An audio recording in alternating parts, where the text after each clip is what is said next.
अच्छा, कल हमने यहाँ पे देखा था कि हमने सबसे पहले टच कमांड देखी थी कि टच कमांड से क्या होता है, कोई भी फाइल क्रिएट होती है, ठीक है। उसके बाद हमने डायरेक्टरी क्रिएट करने की कमांड देखी थी। डायरेक्टरी मीन्स फोल्डर, के फोल्डर हम किस तरह क्रिएट कर सकते हैं लिनक्स ऑपरेटिंग सिस्टम में।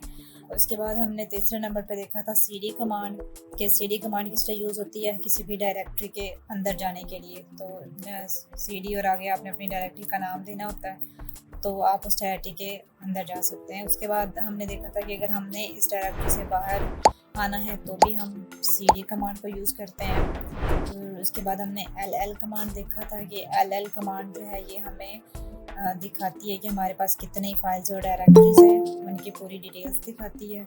और फिर ls कमांड देखी थी जिससे सिर्फ हमें फाइल और डायरेक्टरीज के नाम पता चलते हैं। तो ये हमने कमांड्स कल देखी थी। और उसके बाद हमने देखा था कि किसी भी फाइल या डायरेक्टरी को हम रिमूव किस तरह कर सकते हैं। तो rmdir कमांड यूज़ होती है किसी भी एम्प्टी डायरेक्टरी को डिलीट करने के लिए। और उसके बाद जो rm-f कमांड होती है ये किसी भी फाइल को डिलीट करने के लिए। और ठीक है, अभी तक ये चीज़ें हमने कल देखी थी। आज हम मज़ीद कुछ और कमांड्स को देख लेते हैं। जैसे अगर मैं यहाँ पे ll करूँ, हम एक फ़ाइल या एक डायरेक्टरी क्रिएट कर देते हैं, touch file.txt, और एक डायरेक्टरी mkdir my dir।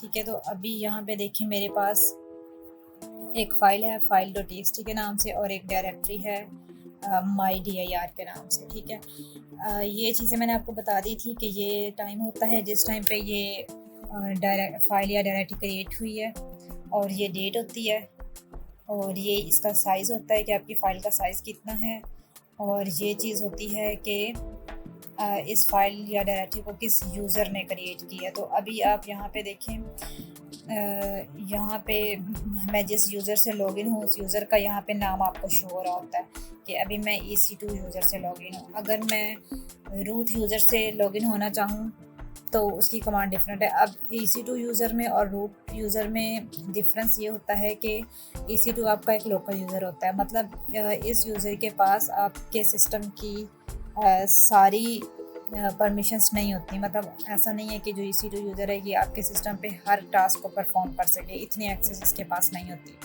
लेकिन जो आपका रूट यूज़र होता है वो आप समझ लें कि वो एडमिन होता है, जिसके पास आपके इस ऑपरेटिंग सिस्टम की पूरी एक्सेस होती है।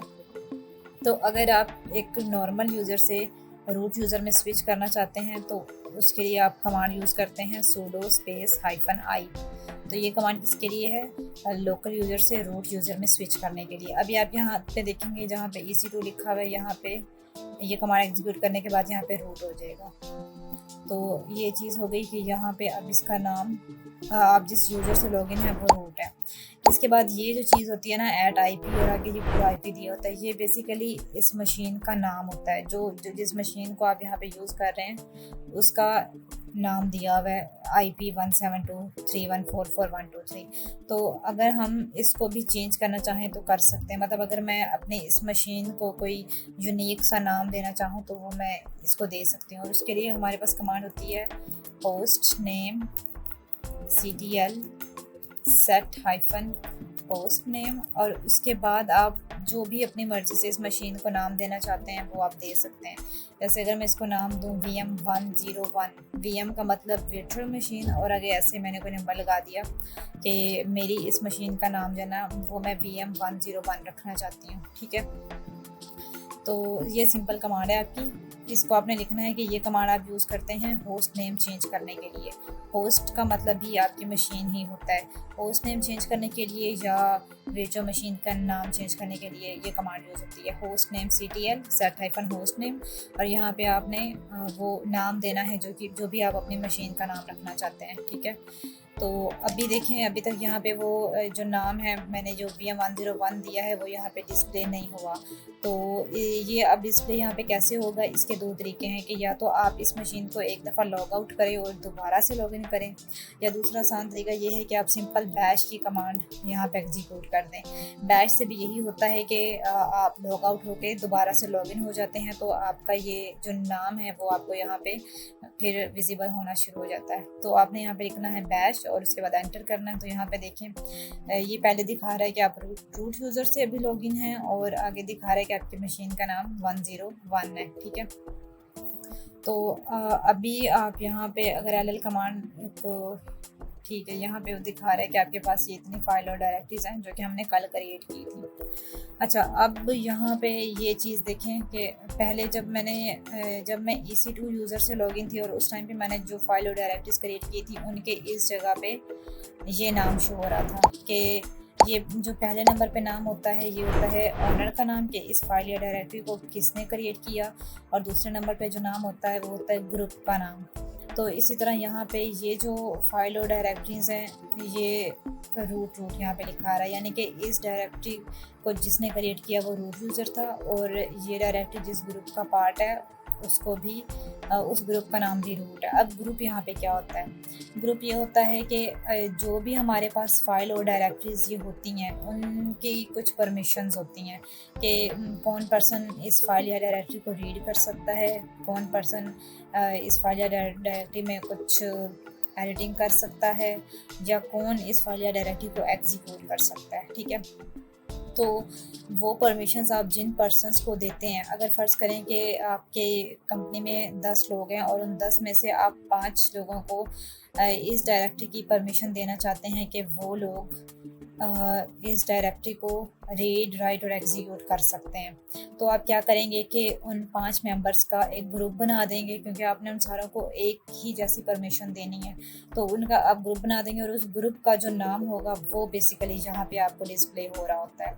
तो इसमें ये होता है कि इसमें जितने भी मेंबर्स होंगे वो उनको जो भी परमिशन असाइन होंगी वो इस डायरेक्टरी के लिए होंगी कि ये इस डायरेक्टरी का ग्रुप है और उस ग्रुप से रिलेटेड रीड, राइट या एग्जीक्यूट जो भी परमिशंस हैं वो उस ग्रुप के मेंबर्स पे आपने लगाई हुई हैं इस स्पेसिफिक डायरेक्टरी के लिए। ठीक है, तो अब ये जो रूट और ग्रुप का नाम होता है, ओनर और ग्रुप का नाम, इसको हम चेंज कर सकते हैं। ठीक है, तो ये चेंज करने के लिए ज़रूरी है कि आप जो भी न्यू नेम अपने इस ग्रुप या ओनर को देना चाहते हैं उस नाम का कोई भी यूज़र आपके सिस्टम में मौजूद होना चाहिए। ठीक है, जैसे अगर मैं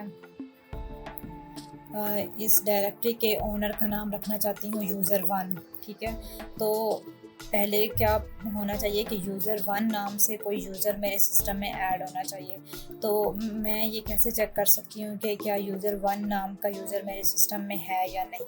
तो उसके लिए हमारे पास कमांड होती है ID और उसके बाद आपने यूज़र1 का नाम देना होता है। ठीक है, मतलब जिस भी यूज़र को आप देखना चाहते हैं कि क्या ये यूज़र आपके सिस्टम में लॉगिन है या नहीं, तो ये कमांड है ID और उसके बाद आपने एंटर करना है। तो देखें वो दिखा रहा है यूज़र1, मतलब वो पहले नाम बता रहा है और उसके बाद वो कह रहा है कि नो सच यूज़र, यानी कि इस नाम का आपके सिस्टम में कोई भी यूज़र नहीं है। यानी कि अगर मैं इस डायरेक्टरी के ओनर का नाम रूट से चेंज करके यूज़र1 रखना चाहूँ तो मैं नहीं रख सकती, क्योंकि इस नाम का कोई यूज़र सिस्टम में है ही नहीं, तो वो इस डायरेक्टरी का ओनर कैसे बन सकता है। ठीक है, तो यहाँ पे ये एक पॉइंट होता है कि आप अपनी फाइल या डायरेक्टरी का जो भी नाम रखना चाहते हैं ओनर और ग्रुप का, वो उस नाम का यूज़र आपके सिस्टम में मौजूद होना चाहिए। अब यूज़र को हम अपने सिस्टम में ऐड कैसे कर सकते हैं, तो उसके लिए हमारे पास कमांड होती है यूज़र ऐड। ठीक है, और आगे आप जिस भी नाम का यूज़र ऐड करना चाहते हैं वो आपने नाम देना होता है। जैसे मैं यूज़र1 के नाम का कोई यूज़र अगर क्रिएट करना चाहती हूँ तो आगे मैं उस यूज़र का नाम दे दूँगी। ठीक है, अब अगर मैं यहाँ पे दोबारा ये चेक करूँ कि क्या यूज़र1 नाम से मेरे सिस्टम में कोई यूज़र है या नहीं, तो पहले उसने मुझे दिखाया था कि नो सच यूज़र, अब यूज़र वन नाम से कोई भी यूज़र नहीं है। लेकिन अब मैंने कमांड यहाँ पे रन की यूज़र ऐड और यूज़र वन मैंने नाम दिए कि मैं इस नाम का यूज़र क्रिएट करना चाहती हूँ। अब मैं दोबारा ये चेक कर रही हूँ कि क्या अब यूज़र वन नाम से मेरे सिस्टम में यूज़र ऐड हो चुका है या नहीं।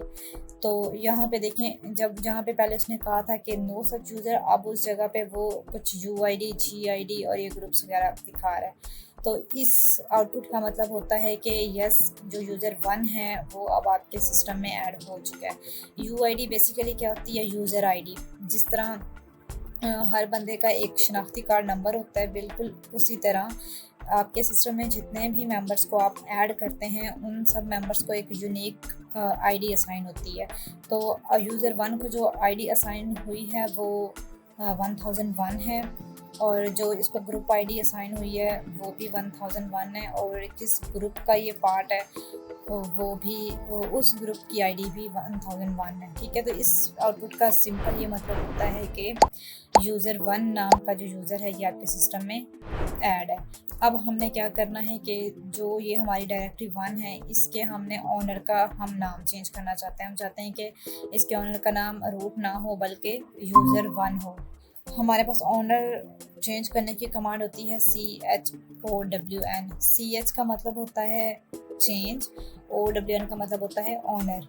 यानी कि हम क्या करना चाह रहे हैं? हम ऑनर चेंज करना चाह रहे हैं। फिर हमने क्या करना होता है कि वो नाम बताना होता है जो हम नाम चेंज करके रखना चाहते हैं। जैसे मैं ऑनर का नाम अब यूज़र वन रखना चाहती हूँ। ठीक है, तो वो मैंने यूज़र वन ऑनर का नाम देना है, और फिर मैंने बताना है कि ये जो मैं यूज़र वन नाम देना चाहती हूँ ये किस फाइल या डायरेक्टरी के लिए देना चाहती हूँ, मतलब डायरेक्टरी वन के लिए या फाइल 3 के लिए या फाइल के लिए। तो वो मुझे कोई एक नाम बताना है कि इस फलां फाइल या डायरेक्टरी के ओनर का नाम अब रूट से चेंज करके यूज़र वन कर दो। ठीक है, तो मैं इसको कहती हूँ कि डायरेक्टरी वन के ओनर का नाम चेंज करना है। तो सिंपल आपके पास ये कमांड है चेंज ऑनर, यानी कि ऑनर को चेंज करने की। उसके बाद दूसरे नंबर पे आपने बताना है कि आप क्या नाम देना चाहते हैं अपने ओनर को, और तीसरे नंबर पे बताना है कि किस फाइल या डायरेक्टरी को ये नाम आप देना चाहते हैं। ठीक है, उसके बाद आपने एंटर कर देना है, और अब आप दोबारा LL से चेक कर सकते हैं कि अब यहाँ पे जो डायरेक्टरी वन है उसके पहले ओनर का नाम रूट था, अब इसके ओनर का नाम यूज़र वन हो चुका है। ठीक है, इसी तरह अगर मैं फाइल 3.txt के ओनर का नाम रूट से यूज़र वन करना चाहूँ तो सेम यही कमांड यूज़ होगी CHOWN। आगे यूज़र का नाम यूज़र वन है, और अब मैं किस फाइल या डायरेक्टरी के लिए करना चाहती हूँ तो वो है फाइल 3.txt। ठीक है, तो अब दोबारा LL करूँ तो यहाँ पे देखें कि अब जो मेरी फाइल 3 है उसके भी ओनर का नाम यूज़र वन हो चुका है। ठीक है, इस तरह हम एक और यूज़र ऐड कर देते हैं यूज़र ऐड कमांड से। ये भी आपने याद रखना है कि यूज़र ऐड कमांड जो है ना ये यूज़ होती है यूज़र्स को ऐड करने के लिए। तो अब मैं दूसरे नंबर पे यूज़र टू नाम से एक यूज़र ऐड करना चाहती हूँ। ठीक है, और अब यहाँ पे अगर मैं चेक करूँ ID यूज़र टू तो वो मुझे अब दिखाएगा कि आपका यूज़र क्रिएट हो चुका है, और उसकी ID 1002 है, ग्रुप ID भी 1002 है। ठीक है, और अब हमने क्या करना है कि फ़र्ज़ करें कि अब हम चाहते हैं कि जो हमारी फाइल 4 है इसके हम ग्रुप का नाम चेंज करना चाहते हैं। ठीक है, पहले जो हमने CHON कमांड यूज़ की थी उससे ओनर का नाम चेंज हुआ था, लेकिन अब हम चाहते हैं कि हम इसके ग्रुप का नाम रूट से यूज़र टू कर दें। तो ग्रुप का नाम चेंज करने के लिए एक कमांड यूज़ होती है CHGRP। CH का मतलब चेंज और GRP का मतलब ग्रुप, कि हम क्या चाहते हैं? ग्रुप को चेंज करना चाहते हैं। अब ग्रुप का हम क्या नाम रखना चाहते हैं, तो वही जो हमने अभी यूज़र क्रिएट किया यूज़र टू नाम से, उससे यही नाम हम इस ग्रुप को देना चाहते हैं, और आगे आपने जिस भी फाइल या डायरेक्टरी का आप चेंज करना चाहते हैं उस फाइल या डायरेक्टरी का आप नाम दे देंगे। तो मैं फाइल 4 का करना चाहती हूँ तो मैंने यहाँ पे फाइल 4 का नाम दे देना है, और उसके बाद LL कमांड यूज़ करनी है कंफर्म करने के लिए। ये देखिए फाइल 4 थी और इसके अब ग्रुप का नाम यूज़र टू हो चुका है। ठीक है, इसी तरह अगर मैं फाइल 5 का करूँ तो CHGRP मतलब चेंज ग्रुप, और यूज़र का नाम था यूज़र टू, और उसके बाद मेरी फ़ाइल का नाम है फाइल 5। ठीक है, तो यहाँ पे भी देखें फाइल 5 के ग्रुप का नाम यूज़र 2 हो चुका है। ठीक है, अच्छा ये अब हमने सेपरेट कमांड देखी है कि अगर आप ओनर का नाम चेंज करना चाहते हैं तो आप CHON कमांड को यूज़ करते हैं, अगर आप ग्रुप का नाम चेंज करना चाहते हैं तो आप CHGRP कमांड को यूज़ करते हैं। लेकिन हम ऐसा भी कर सकते हैं कि एट अ टाइम हम ओनर और ग्रुप का नाम चेंज कर सकते हैं। ठीक है, जैसे अब ये जो फाइल 6 है इसके ओनर का नाम रूट है, ग्रुप का नाम भी रूट है। अब मैं चाहती हूँ कि मैं एक ही कमांड को चलाऊँ और ओनर और ग्रुप दोनों का नाम जो है ना वो एक साथ चेंज हो जाए। तो उसके लिए भी हम CHON कमांड को यूज़ करते हैं। ठीक है, चेंज ओनर वाली ही कमांड हम यूज़ करेंगे, लेकिन अब की बार पहले हम एक दफ़ा, जैसे मैं अब फाइल 6 के ओनर का नाम यूज़र 1 रखना चाहती हूँ। ठीक है, तो मैं एक दफ़ा यूज़र 1 लिखूँगी और उसके साथ कोलन लगा के दूसरी दफ़ा फिर यूज़र 1 लिखूँगी।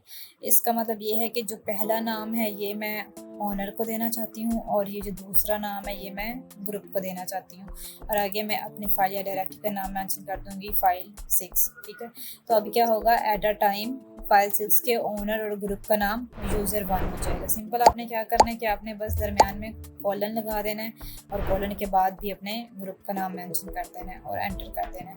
तो LL कमांड को अब यूज़ करें तो यहाँ पे देखिए ये फाइल 6 है और इसके ओनर और ग्रुप दोनों का नाम एक साथ चेंज हो चुका है।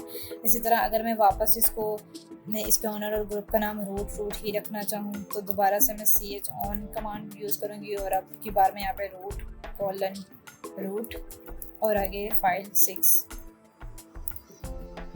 और एंटर। ठीक है, तो यहाँ पे मेरी अब जो फाइल 6 है उसका वापस से ओनर और ग्रुप का नाम रूट हो चुका है। ठीक है, अच्छा इसके बाद आप देखें कि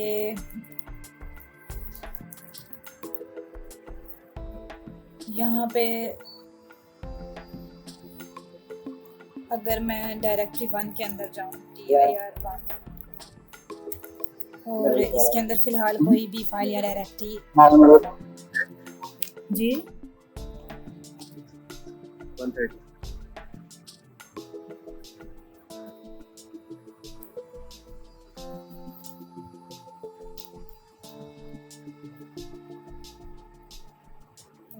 किसी ने कुछ पूछना है?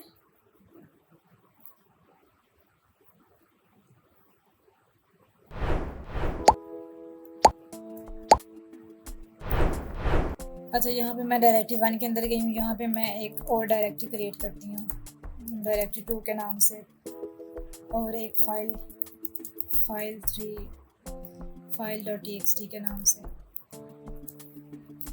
तो यहाँ पे अगर देखें तो जो डायरेक्टरी 1 है इसके अंदर जो मैंने फाइल और डायरेक्टरी क्रिएट की है उन दोनों के ओनर और ग्रुप का नाम रूट है। ठीक है, लेकिन अगर मैं डायरेक्टरी 1 से बाहर आ जाऊँ और यहाँ पे मैं चेक करूँ कि जो मेरी डायरेक्टरी 1 है इसके ओनर का नाम यूज़र 1 है और ग्रुप का नाम रूट है, जबकि इसके अंदर डायरेक्टरी 1 के अंदर जो फाइल और डायरेक्टरीज हैं उन दोनों के ओनर और ग्रुप का नाम रूट है। तो ऐसा भी हो सकता है कि अगर मैं डायरेक्टरी 1 के ओनर और ग्रुप का नाम चेंज करूं तो इसके अंदर जो डायरेक्टरी 2 और file.txt है उसके भी ओनर और ग्रुप का नाम साथ ही चेंज हो जाए। ठीक है, तो इसके लिए हमारे पास कमांड होती है CHON। और अब फ़र्ज़ करें कि मैं डायरेक्टरी 1, डायरेक्टरी 2 और file.txt यानी कि डायरेक्टरी एक तो डायरेक्टरी 1 के ओनर और ग्रुप का नाम मैं यूज़र 2 रखना चाहती हूँ और डायरेक्टरी 1 के अंदर जो डायरेक्टरी 2 और file.txt है इसके भी ओनर और ग्रुप का नाम मैं यूज़र 2 रखना चाहती हूँ।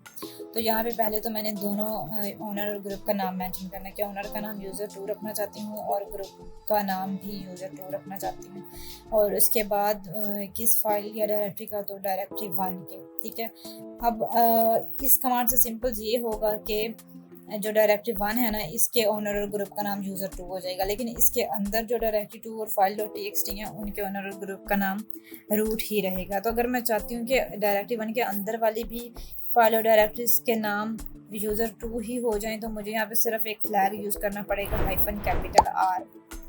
कैपिटल आर का मतलब होता है रिकर्सिवली, मतलब कि डायरेक्टरी 1 के ओनर और ग्रुप का नाम चेंज हो, साथ ही साथ इसके अंदर जितनी भी फाइल और डायरेक्टरीज हैं उनके भी ओनर और ग्रुप का नाम चेंज हो जाए। ठीक है, तो यहाँ पे अगर मैं एल करूँ तो यहाँ पे देखें डायरेक्टरी 1 के ओनर और ग्रुप का नाम यहाँ पे यूज़र 2 और यूज़र 2 हो चुका है, जबकि अगर मैं इसके अंदर जाऊँ डायरेक्टरी 1 के अंदर और यहाँ पे एल करूँ तो ये देखें डायरेक्टरी 2 और file.txt के भी ओनर और ग्रुप का नाम यूज़र 2 हो चुका है। ठीक है, अब आपने अगर डायरेक्टरी 1 से बाहर आना है तो cd करेंगे। तो ये थी कमांड्स यूज़र और ओनर और ग्रुप का नाम चेंज करने की, एक ch-on, एक chgrp और फिर ch-on को ही -R फ्लैग के साथ। अच्छा, इसके बाद अगर हम इनकी बात करें, ये मैंने आपको बता दिया था कि ये मतलब होता है लिंक्ड फाइल, यानी कि अब देखें मैंने डायरेक्टरी 1 के अंदर एक और डायरेक्टरी और एक फ़ाइल क्रिएट की, तो यानी कि ये जो एक डायरेक्टरी है ये आगे मज़ीद दो चीज़ों से लिंक है, तो इस वजह से ये नंबर इसका यहाँ पे 3 शो हो रहा है, जबकि ये जो चारों फाइल्स हैं ये मज़ीद आगे किसी भी फाइल से लिंक नहीं है, इस वजह से इन सब का यहाँ पे नंबर 1 शो हो रहा है। उसके बाद यहाँ पे ये होती हैं फ़ाइल की परमिशन, फ़ाइल या डायरेक्टरी की परमिशन, यानी कि जो डायरेक्टरी 1 है इसको कौन सा यूज़र जो है ना वो रीड कर सकता है, कौन सा यूज़र इसमें कोई फ़ाइल क्रिएट कर सकता है और कौन सा यूज़र इस डायरेक्टरी को एग्जीक्यूट कर सकता है। तो ये हमारे पास ये परमिशंस यहाँ पे मेंशन होती हैं। ठीक है, अब ये जो परमिशंस होती हैं ना ये इनको थोड़ा अंडरस्टैंड करना पड़ता है।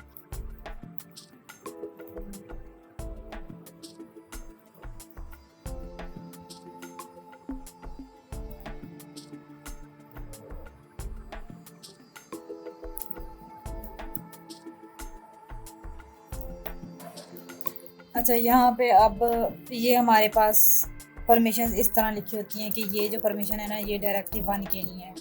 तो अब इन परमिशंस के देखें यहाँ पे 3 पेयर्स होते हैं, जैसे ये RWX है यहाँ तक, उसके बाद फिर यहाँ से R-X है और यहाँ से फिर R-X है। तो ये बेसिकली ना 3 पेयर्स होते हैं। जो फर्स्ट नंबर पे है इसका मतलब होता है रीड, फिर W का मतलब होता है राइट और तीसरे नंबर पे जो X है इसका मतलब होता है एग्जीक्यूट। ठीक है, ये सिर्फ इन 3 को, ये इस 3 का मतलब है रीड, राइट और एग्जीक्यूट। इस तरह फिर आगे R-X का मतलब भी रीड, राइट, एग्जीक्यूट और इस R-X का मतलब भी रीड, राइट, एग्जीक्यूट। तो बेसिकली यहाँ पे क्या होता है कि 3 हमारे पास यूज़र्स होते हैं। एक आप क्या लें ओनर होता है जिसने इस फाइल को क्रिएट किया होता है, दूसरे नंबर पे ग्रुप होता है और तीसरे नंबर पे अदर होते हैं। ठीक है, यानी कि ये जो फर्स्ट 3 परमिशंस हैं ये ओनर की हैं, उसके बाद ये जो 3 परमिशंस हैं ये ग्रुप की हैं और ये जो आगे वाली 3 हैं ये अदर की हैं। ठीक है, इस डायरेक्टरी के लिए। तो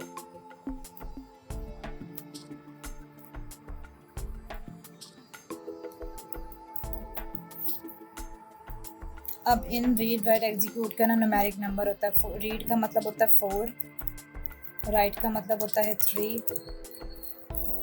और एग्जीक्यूट का मतलब होता है 1। तो इनको आपने क्या करना होता है, सम करना होता है। 4, 3 और 1 को अगर हम ऐड करें तो ये हमारे पास नंबर आता है 7। ठीक है, यानी कि अगर मैं यहाँ पे रीड, राइट, एग्जीक्यूट, फिर रीड, राइट, एग्जीक्यूट और फिर रीड, राइट, एग्जीक्यूट लिखूँ तो इसका मतलब है ये 7 इसके लिए, फिर ये 7 इसके लिए और फिर ये 7 इसके लिए। अब यहाँ पे अगर आप देखें तो यहाँ पे रीड, राइट, एग्जीक्यूट इस जगह पे लिखा है, लेकिन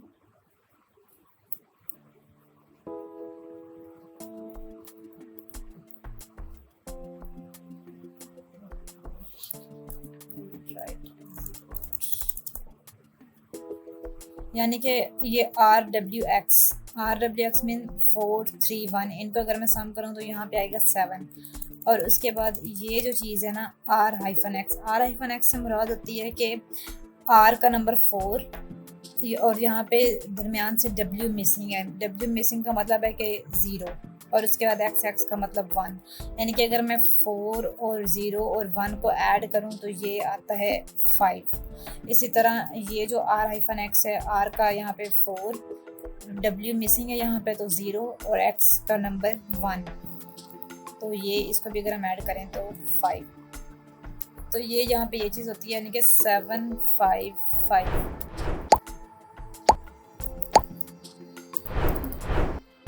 इस चीज़ को ये रिप्रेजेंट कर रहा है। ये जो हमारे पास आई थी RWX, फिर R-X और फिर R-X, मीन्स के जो आपका यहाँ मैंने बताया ये ओनर है, ओनर के पास इस डायरेक्टरी के लिए सारी परमिशन है, यानी कि जो ओनर है वो इस डायरेक्टरी को रीड भी कर सकता है, इसमें राइट भी कर सकता है, इस डायरेक्टरी को एग्जीक्यूट भी कर सकता है।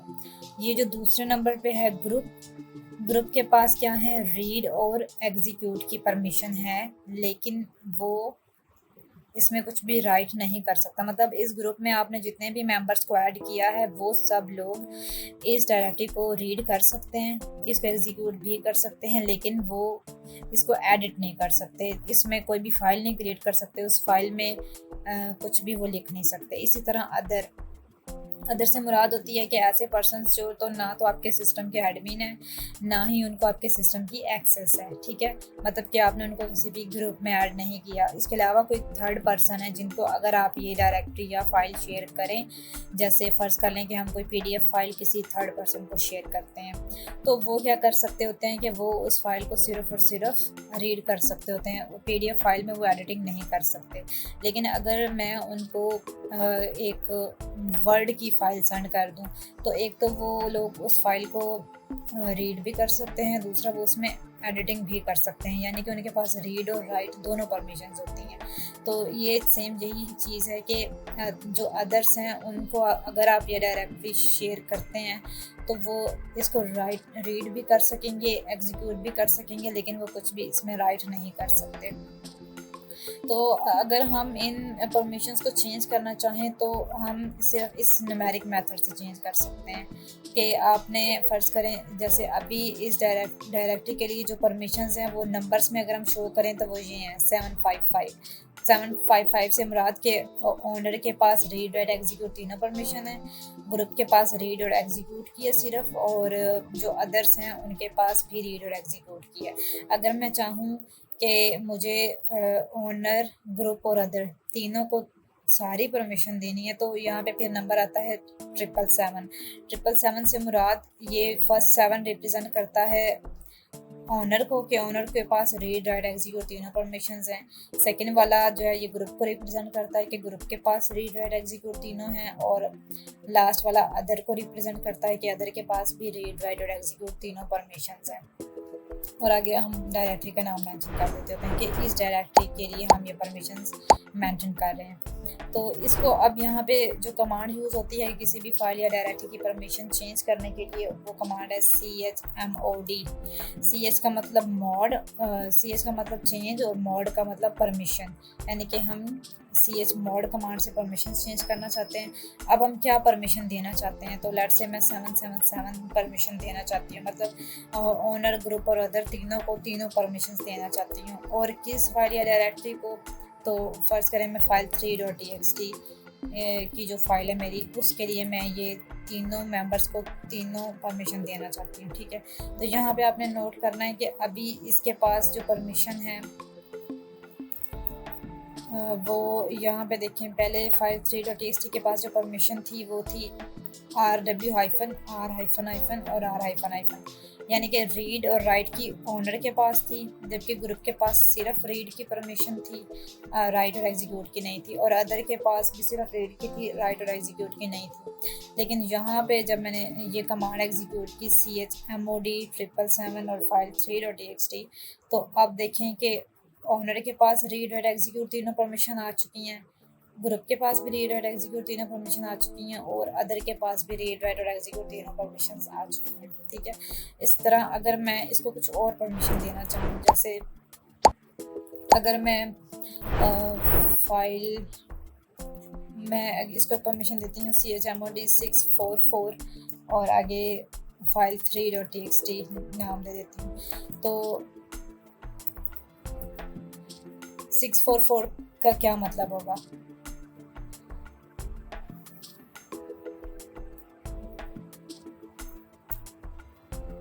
644। अब देखिए 6 कैसे बनता है।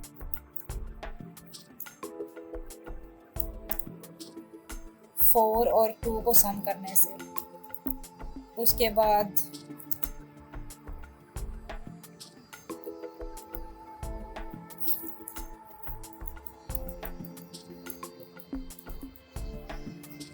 तो ये 4 अकेला है तो यहाँ पे सिर्फ हमारे पास 4 ही आएगा, और उसके बाद ये 4 भी है, ये भी हमारे पास सिंपल 4 ही आ जाएगा एज इट इज़। अब 4 और 2 का मतलब है रीड और राइट, यानी कि अगर हम 6 लिख रहे हैं तो इसका मतलब है कि हम ऑनर को रीड और राइट दो परमिशन दे रहे हैं, और ग्रुप और अदर को सिर्फ रीड की दे रहे हैं, एग्जीक्यूट और राइट की परमिशन नहीं दे रहे। यानी कि यहाँ पे सिंपल हमारे पास जो परमिशन होगी वो यूज़र ओनर के पास रीड और राइट होगी, और ग्रुप और अदर के पास सिर्फ रीड की परमिशन होगी। तो यहाँ पे अगर मैं इसको एग्जीक्यूट करूँ